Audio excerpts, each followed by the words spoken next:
በተለይ ከዚህ ከፍየል እርባታ ጋር በተያያዘ ፍየሎችን አርብቶ መሸጥ እንዲሁም አድልቦ መሸጥ ይቻላል። ግን ከነዚህ ከሁለቱ ጎን ለጎን ሞክቶ መሸጥ ደግሞ እጅግ በጣም አዋጭ መሆኑን በተለያየ መንገድ በተሞክሮ አይቼ መጥቻለሁ። መሞከት ማለት ምንድነው? መቼ ነው የሚሞከተው? ሲሞከቱ አዋጭ የሚሆንበት ምክንያትስ ምንድነው የሚለውን እንግዲህ የተወሰነ ጊዜ ወስጄ ማየት ያስፈልጋል።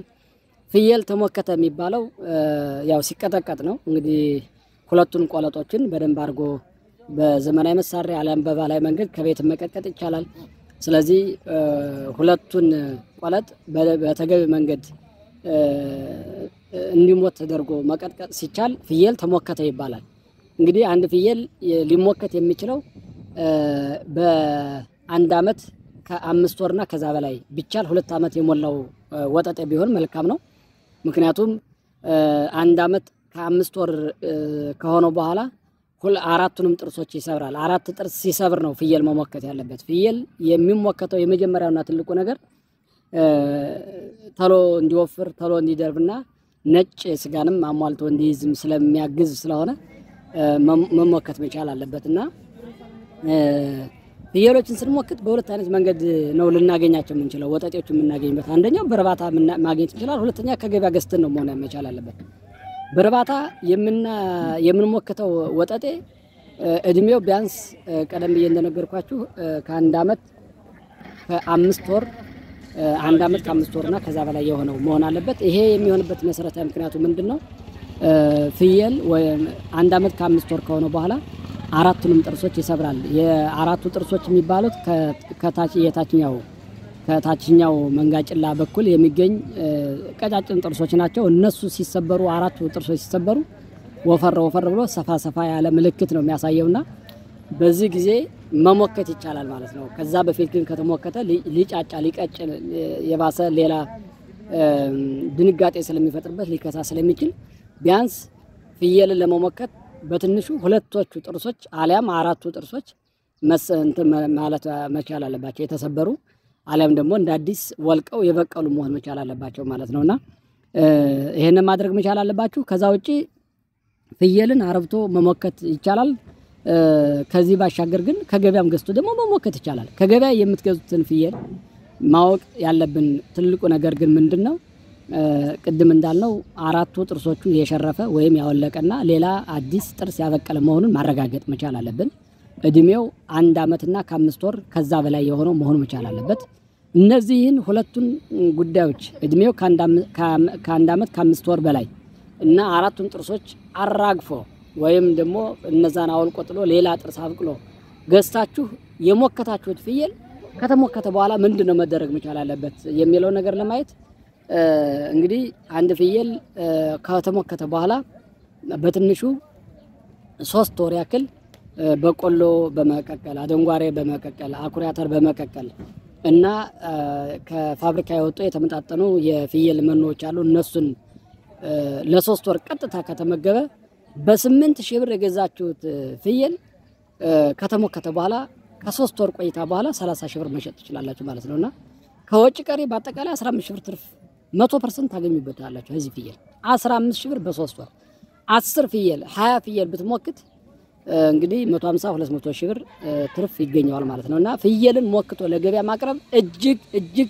በጣም አዋጭ የሆነ የቢዝነስ አይነት ነው። ምክንያቱም የተሞከተ ፍየል ለሆቴሎች፣ ለሬስቶራንቶች፣ ለካፌዎች፣ ለቤተሰብ ቁርጥ የሆኑ እየቀረቡ ስለሆነ በጣም ተወዳጅ ናቸው። የፍየል ቤቶች ወይም የፍየል ስጋ ቤቶች ላይ ሆቴል ይዛችሁ ስትመገቡ የመጀመሪያው የምትፈልጉት ያው ቁርጥ እንደሆነ ይታወቃልና ብዙ ሰው ቁርጥን የመመገብ የሚፈልገው ቢያንስ 50% የስጋው ባህሪ ነጭ መሆን መቻል አለበት፣ ስብ መያዝ መቻል አለበት። ይሄ ለቁርጥ በጣም ተፈላጊ ነው። ለቁርጥ የሚሆኑ ፍየሎች ደግሞ ሲሞከት ነው እንደዛ የሚሆነው እንጂ ካልተሞከተ ነጭና ቀይ ቀላቀለ ስጋ አይገኘውም ማለት ነውና መሞከት አንደኛ ጥራት ያለው ስጋ እንዲኖር ያደርጋል፣ ሁለተኛ ተሎ እንዲወፍር ያደርጋል፣ ሶስተኛ እጅግ በጣም አዋጭ ነው።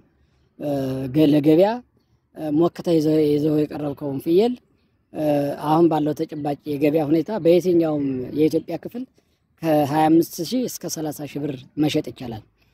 እነዚህን አሁን እንደምትመለከቷቸው ከ3 ወር በፊት የተሞከቱ የተለያየ የቀለብ አይነት እየተቀለቡ ያሉ ፍየሎች ናቸው፣ ሙክቶች ናቸው። እነኚህ ሙክቶች እያንዳንዳቸው አሁን እየተሸጡ ያሉት ከ30000 ብር በላይ ነው። በጣም አላወጣም ከተባለ 25000 ብር፣ አንዳንድ በተለያየ ምክንያት ስጋቸው የቀነሱ ፍየሎች 25000 ብር ነው። ከገበያ ግን የተገዙትኝ እያንዳንዳቸው በ7000 በ5000 በ6000 በጣም ከፍተኛ ወጪ ወጣበት 8000 ብር ነው። አንድ ፍየል ከተሞከተ በኋላ ለ3 ወር ቀልቦ ለገበያ እስከሚወጣበት ድረስ ደግሞ እንደው በትንሹ እስከ 5000 ብር ነው ቀለብ ሊቀለብ የሚችለው። ከዛ የዘለለ ቀለብ ወጪ አይጠይቅም። ያ ማለት 8000 የተገዛ አንድ ሙክት 5000 ብር ደግሞ ለሌላ ለቀለብ ወጪ ቢፈልግ 12000 ብር አካባቢ 13000 ብር አካባቢ ወጪ ይኖረዋል ማለት ነው። ለሕክምና ለተለያዩ ለጥበቃ ለምን ተብሎ 1000 ብር ቢጨመር በአጠቃላይ በ13000 ብር መድለብ ይችላል ማለት ነው። በ14000 ብር ይደልባል። 30000 ብር ከሸጥከው 16000 ብር ካንድ ፍየል አለ ማለት ነው። አሁን እዚህ ላይ ወደ 30 ፍየሎች ናቸው ያሉት። እንግዲህ ካንዱ 16000 ብር ካተረፍኩኝ 30ው ሙክት ምን ያህል የገቢ ምንጭ ያመጣል የሚለውን ማወቅ ነውና ብዙ ገበሬዎች፣ ብዙ አርሶ አደሮች፣ ብዙ የፍየል ነጋዴዎች ያልተገነዘቡትኛ አንድ ትልቅ ነገር ፍየልን አርብቶ ከመሸጥ ወጣጤ አርጎ እስከነቆለጡ ከመሸጥ አቆይቶ ከመሸጥ በላይ ፍየልን ተወልዶ በአንድ አመት ከ5 ወሩና የ2 አመትን ወጣጤ ቀጥቅጠህ ሙክት አድርገህ 3 ወር ቀልበህ ለገበያ ካወጣው በርግጠኝነት የምነግርህ ከአንድ ፍየል ብቻ ከአንድ ሙክት ብቻ እስከ 16000 እስከ 20000 ድረስም ያተረፉ ልጆች አሉ፣ ጓደኞች አሉ እኔ ማቃቸው እስከ 20000 ብር ድረስ የማትረፍ እድል አለ ማለት ነውና ፍየልን ሞክቶ መሸጥ እጅግ በጣም አዋጭ መሆኑን ምንም ጥርጥር የለውም። እዚህ እያንዳንዳችሁ የምታያቸው ፍየሎች አብዛኞቹ የተሸጡ ናቸው ለሆቴል ከ30000 ብር በላይ የተሸጡ ናቸው። በጣም ዝቅተኛ ተሸጠ ያለው 25000 እና 26000 ምናምን አካባቢ 3 ናቸው። 4 ሙክቶች አሉ ስጋቸው በተለያየ ምክንያት ቀነስ ያደረጉ እንጂ አብዛኞቹ ከ30000 ብር በላይ ለሆቴል እና ለምግብ ቤቶች የተሸጡ ፍየሎች ናቸው እነዚህ እንደምታያቸውና የተገዙት ግን ከ8000 ብር በታች መሆኑን ቅድም ነግሬያቸዋለሁ። ስለዚህ ፍየልን ሞክቶ ወጣጤን ሞክቶ 3 ወር ቀልቦ ለገበያ ይዞ መቅረብ በጣም አዋጭ ነው። ደስ የሚለው ደግሞ በትንሽ ቤት ለምሳሌ እነዚህን 30 ወጣጤዎችን 7 በ7 ወይም 5 በ5 አካባቢ በሆነ ቤት ውስጥ ነው የሚያድሩት።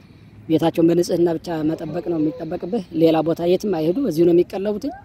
ወጫቸውን እዚህ ነው ማመጣው፣ ቀለባቸውን እዚሁ ይቀለባሉ፣ እዚሁ ይደልባሉ፣ እዚሁ ላይ ይሸጣሉ ማለት ነውና ወጫቸው እጅግ በጣም በቀነሰ መንገድ አድልቦ እና አውፍሮ ሞክቶ መሸጥ እጅግ በጣም ጠቃሚ ነው። ሳይሞከት ግን ላድልብ ብትል ወጣጤ በባህሪው ፍየል ያው እንስት ይፈልጋል፣ የአቻውን ይፈልጋል። ሴት ፍየል ስለሚፈልግ ከሴት ፍየልም ብትነጥለው በሐሳቡ ሴቶችን ስለሚፈልግ አይወፍርልህም። የፈለገበት ቀለባ አይወፍርልህም።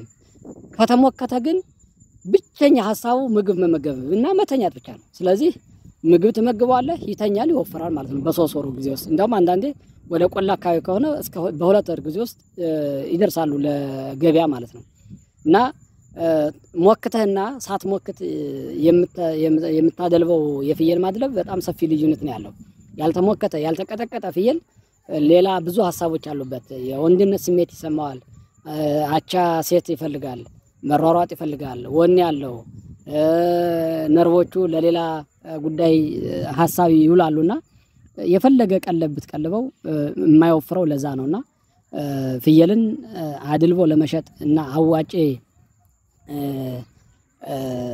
እንዲሆንላችሁ ከፈለጋችሁ በመጀመሪያ ደረጃ 2 አመት 1 አመት ተኩልና 2 አመት የሞላው ፍየል መፈለግ ወንድ ከገበያ ሊሆን ይችላል፣ ከርባታ ማዕከላችሁ ሊሆን ይችላል።